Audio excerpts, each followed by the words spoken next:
Good morning, children. In the previous class, we had seen that the narrator accidentally he gets a sloth bear and he gives it to his wife. The wife is very happy and she takes lot of care of this bear.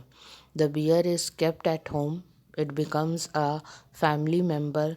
All the member of the family love him. Even the neighbors and the tenant children also play with this sloth bear. The bear is so familiar with everyone. He eats each and everything, whatever is present in the house. And accidentally, one day, he just swallows the poison which was kept by the author to kill the rats. And due to this poison, the bear was, that is Bruno, was paralyzed.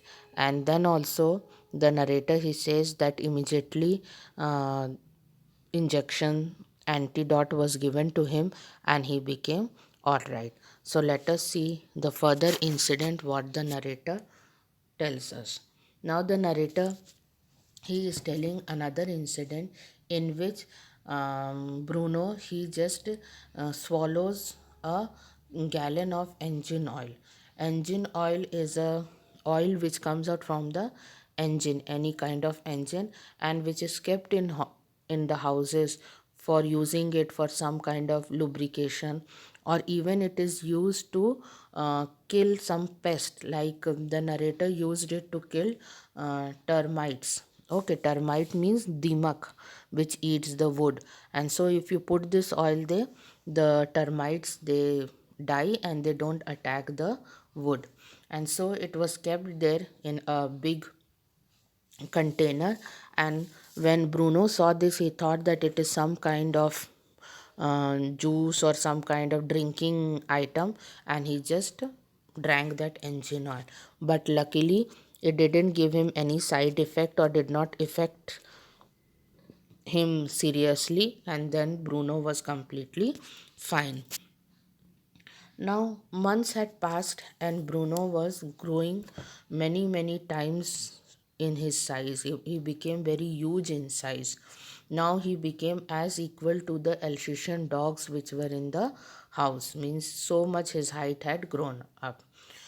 He was still sweet. He was very mischievous and a very playful kind of a pet, and everyone was fond of him. And the narrator's wife, she loved him like a small, like her own child. Even Bruno also loved everyone. He loved the narrator's wife a lot. And so now Bruno was becoming huge in size, and the narrator's wife, she changed the bear's name from Bruno, and she gave it a Hindustani name, that is Baba. Baba means a little boy. So now she used to call him a little boy, that is Baba. Now because Bruno was had grown very huge in size, and so all the neighbors and the tenant people, they used to be very much afraid of it. And for that's why continuously Bruno was chained up. He was tied with the chain, and now he couldn't roam in the house. As first he used to freely roam in the house, now he couldn't be. He was altogether tied and chained and kept. Now Bruno was very playful also.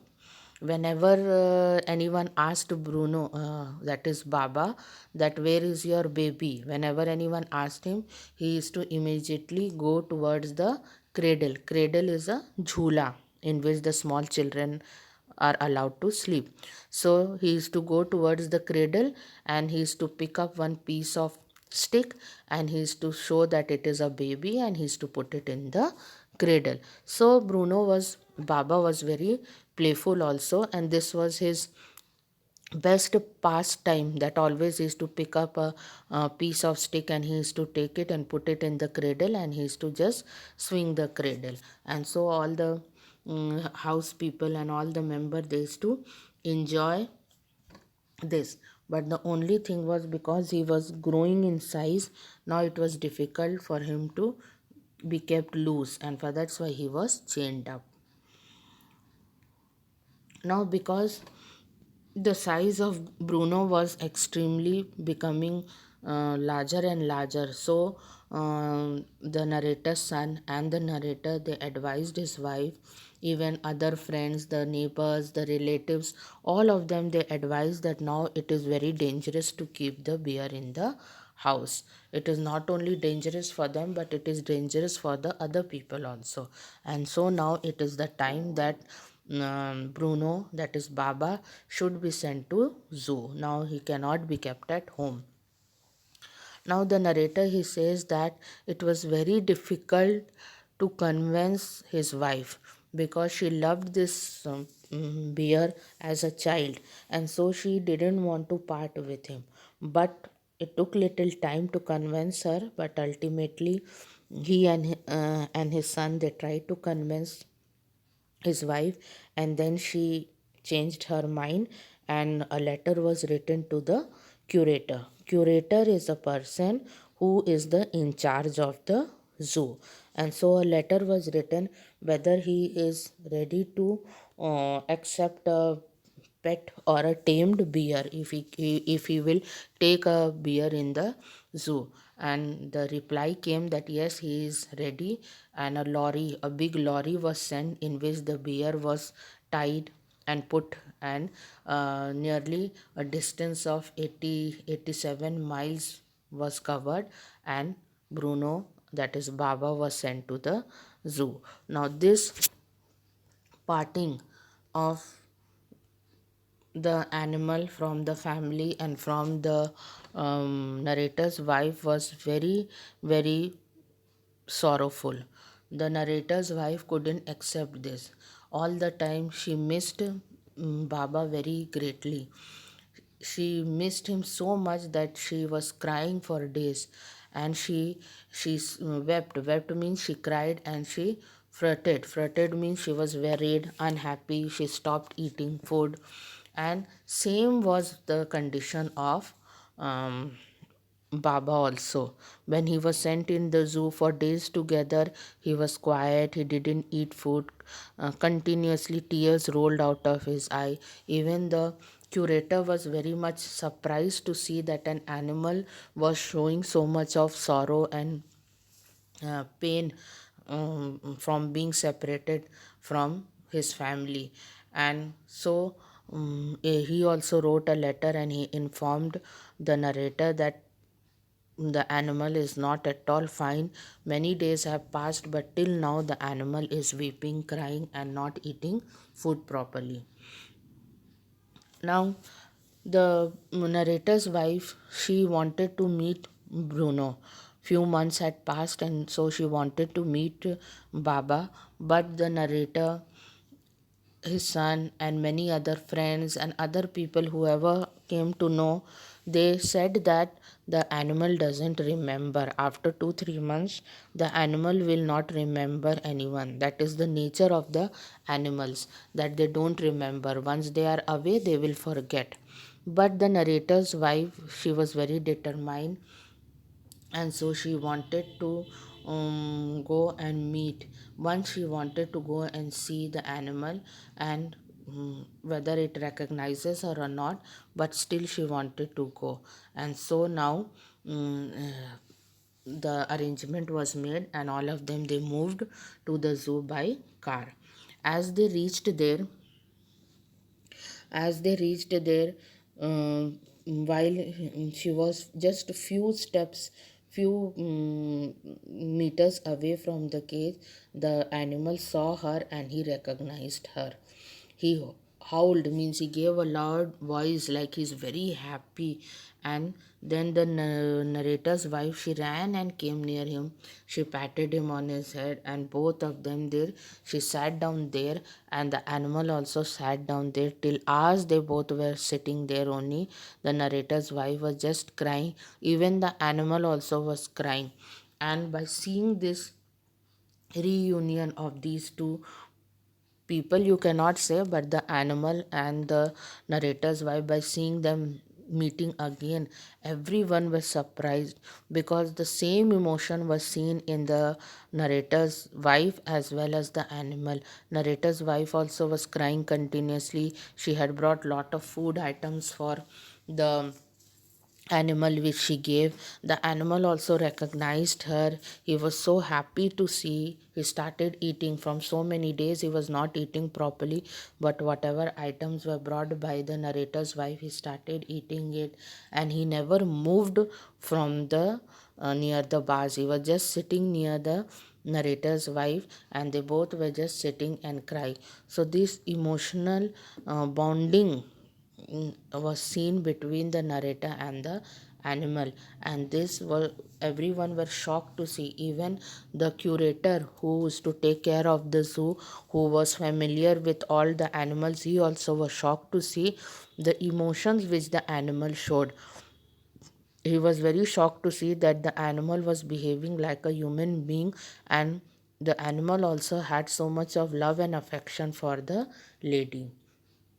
And so now the narrator narrator's wife, she was not at all ready to leave the animal, and so she wanted that the animal should be taken back. But taking Baba back was not an easy task. Now it was the property of the government. It was sent to the zoo, and so the curator, he said that he cannot allow the animal to go back. It is not in his duty that he can give the permission. But if the superintendent of the zoo will allow, his office is in little I think in Bangalore or somewhere, and if they go there and they take the permission, if they phone him and they talk to him, and if he gives the permission, then he is ready to send Baba back. And so the people, that is the narrator and his wife, they make a phone call and they take permission from the superintendent. They write a letter to him so that he could permit him. And when the superintendent, after hearing about the emotional bonding and knowing that how much this lady loves the animal, he too gave the permission that yes, they could take him. And so now a special cage was made, which was placed on top of their car, in which Baba was kept, and then they slowly and carefully they returned back to Bangalore.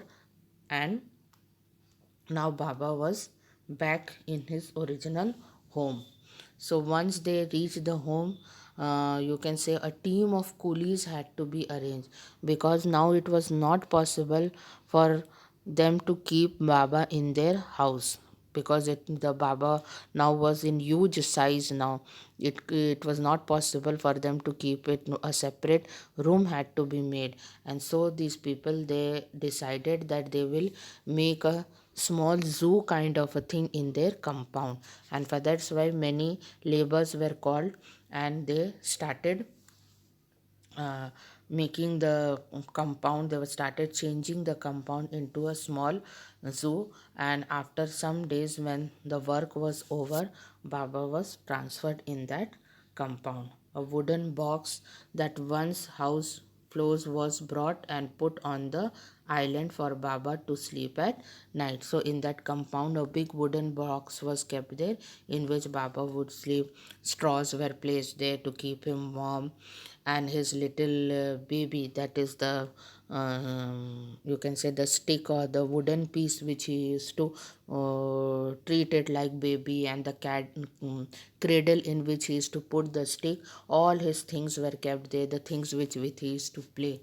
And now Baba was very happy in his own private zoo, you can say, that which was made by the narrator and his wife. And so he is to now live there, and he was very much happy there. Now Baba, in few days, the coolies hoisted the cage on the island of Baba was released.